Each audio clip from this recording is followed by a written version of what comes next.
Thank you. What is your definition of diversity or inclusion, and why is it so important today? I'm going to give you Webster's. That's the safe space, right? No. We'll see how safe it gets after I read Webster's. I promise you it's still safe, I promise. But Webster says it's a variety. Basically, it's a variety. But then I like to add to that, there has to be more than a variety, because with the variety, there also has to come an authority in regards to race.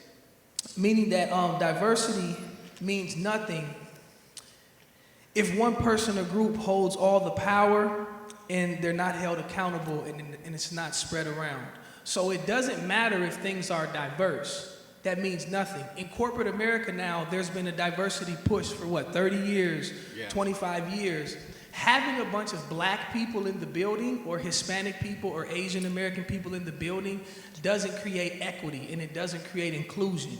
It just simply creates diversity. Right.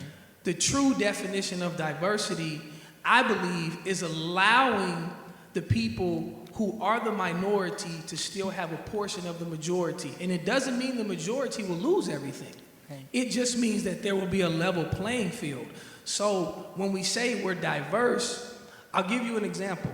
A lot of organizations are diverse, but the people who represent that diversity are probably the cashiers, or they're probably the janitors. They're probably clean the tables. Those are the people who represent the diversity. As you move up in the organization, they're not as diverse. But they're diverse because 60% of their workforce are minorities. But then you have to look at where are these minorities placed. So when you really want diversity, you have to throw in some equity, you have to throw in some inclusion, and then you're having a real conversation about creating true diversity. I went to the dictionary as well.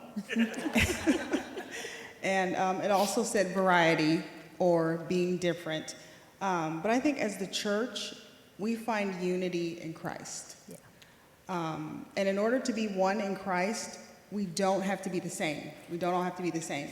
But as we work through our differences and as we get to know one another, that's a great opportunity for growth. And it's an opportunity for growing closer in your Christ likeness, because you are having to work through difficult things with other people.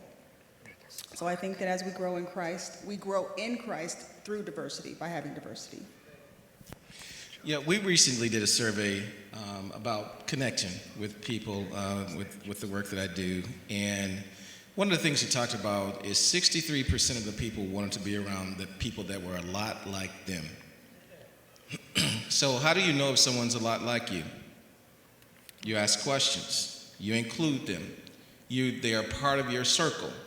You advocate for them. They advocate for you.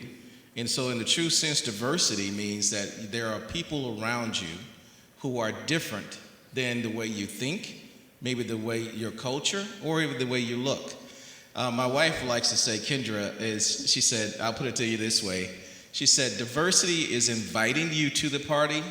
Inclusion lets you're able to pick a song on the playlist. Yes. Diversity is just at the party, but we want to also choose a song on the playlist. Yeah, that's good.